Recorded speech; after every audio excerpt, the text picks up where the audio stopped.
Palengke po ito. Palengke yan. Palengke. Palengke yan. Sinigaanan. Diba? Palengke po ito. Ayan, papasok tayo sa palengke.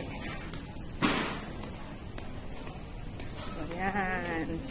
Tindahan ng cellphone. Tindahan ng damit. Restaurant.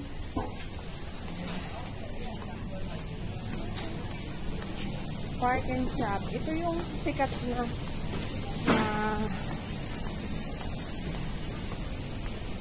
tindahan na department store dito sa atin. Ay, sa akin po pala. Ayan, yung market dito. Naka-aircon na yan. So, syempre yung banana, fruits. Yan talaga ang dito number 1 sa Hong Kong. Hindi mawawala ang prutas. Ayan, Indonesian shop. So, ayan yung market. Bibili tayo ng yung market. Ililibot ko kayo dito sa Hong Kong sa market. So, yan. Marami silang mga dry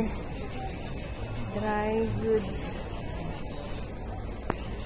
Oh, may tuyo din sila. Ay, yung shrimp. Pinabibili ni Amo. Kasi yung Philippine product. Pupunta muna tayo sa gulay. Bibili tayo ng choy sam. Yung choy sam dito ito. Moy, ito choy sam. Choy sam. Ito yung isa sa sikat dito sa Hong Kong. So, yan ang market.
$75. Okay. So, ayan. Itong yung kulay red na yun. Na may number 20. Yan po yung tram. And then, ito yung mga bus. Yan. So, yan. O, diba? Ang hahaba ng bus at sobrang yan. Ito ang aking dinadaanan araw-araw, everyday sa akin. So, itong lugar na to ay ang Cornhill dito sa Greenland. Ay, Blue Line.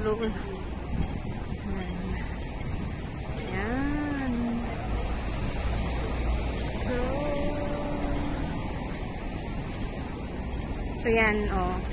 Naka-red line. Yan, tumatawid si Lolo.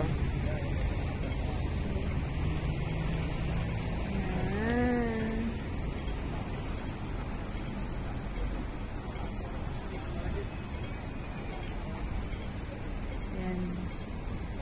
Ito talaga nag-aanda. So, green na. Lakad na. Yan. So,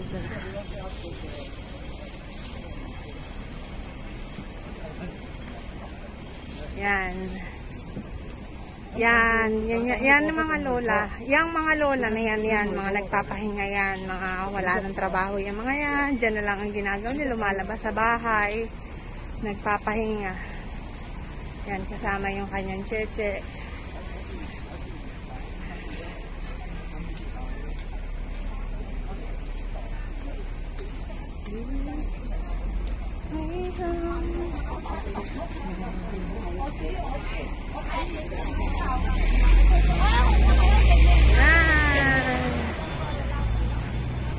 After mag-market, ayan, itong mga ganito tinda yan, nagtitinda ng mga ano, ng mga lupa, ay hindi, ng kondo. Dahan ng dyaryo.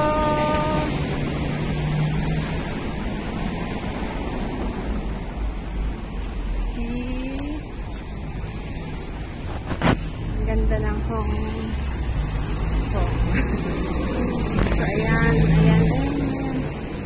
Oh, ang laki ng bus, oh. Ayan yung white. Yan, yung white.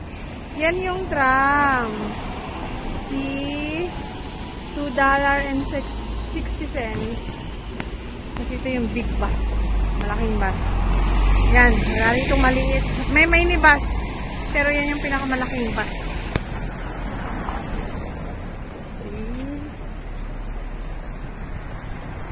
Yan. Ito yung mga number ng bus. Nung way nyo kung saan kayo pupunta. Yan. Ganto. Sana all sa Pilipinas, ganto din may number yung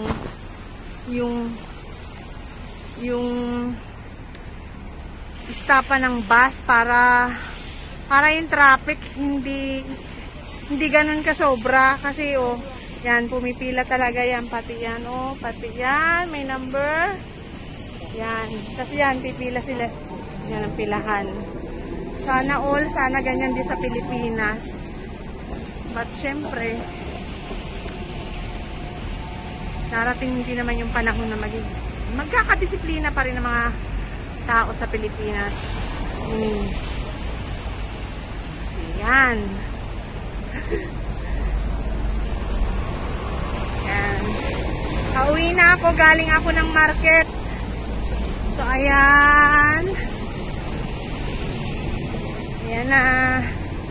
Lakad tayo.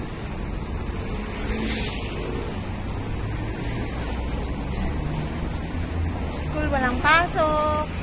Walang pasok ang school ngayon. Sarado. Oh, dito ako sa Taiko. So, ito nga pala guys, kung kayo ay magtutur dito yan, yung sign na yan, yan yung MTR. Yan. Sabihin.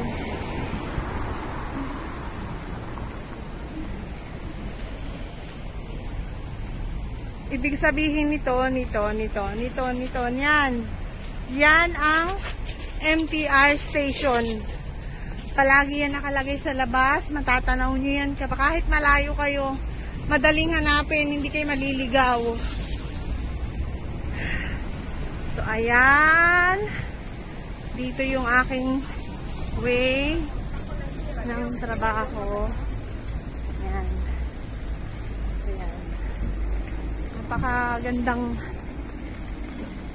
kala mo naman is itong lugar na to, simple lang pa ito, simple lang.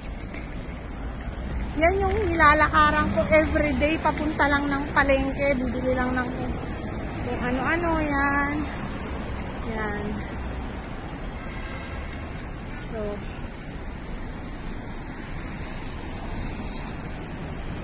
isang bagay ito sa mamimimiss ko dito sa Hong Kong. Itong lugar na to kasi 4 na taon din ako pag natapos yung kontrata ko 4 na taon. So yan. So ayan, tingnan nyo yung dadaanan ko pauwi sa bahay. Pauwi sa bahay. Hindi na daanan natin sa atin sa Pilipinas is kalsada. Ito mga mall. Akit ka pa ng mall, kala mo nasa mega mall, pero daanan lang talaga to papunta sa amin. As in. Pwede kang dumaan sa labas, pwede. Ito yung loob. So, ayan. Ito yung daanan ko. Guys, yan na nga. Nagtapos ang aking pagmamarket at itinuro ko sa inyo kung saan ako dumadaan kapag ako'y nagmamarket. At yun lang. Salamat for watching. Bye! Bye mga kakalma! Bye!